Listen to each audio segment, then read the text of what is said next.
Aujourd'hui, on a perdu un des géants du peuple juif, du Ham Israël, le Gaon Agadol, Rosh HaYeshiva de Ateret Israël, le Rav Baruch Mordechai Ezrahi.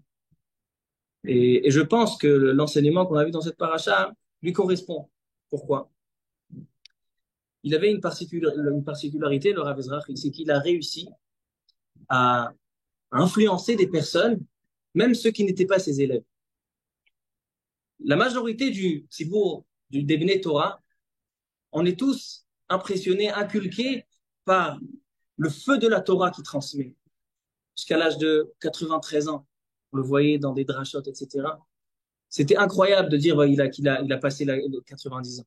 Il avait un feu de Torah, il a transmis. Vous savez que la Torah, elle a été donnée au Har Sinaï, elle a été donnée avec du feu.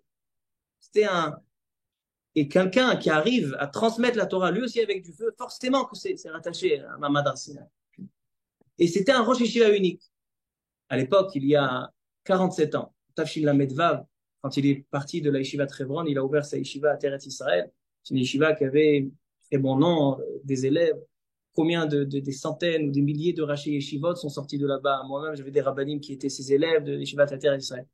Mais à la fin de sa vie, quand il est à Yeshiva de Teret Israël, la Yeshiva était un petit peu moins mutzlach, un petit peu moins euh, renommée.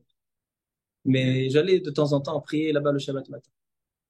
Et on voyait quelqu'un que c'était un Rosh Yeshiva, une naissance de Rosh Yeshiva.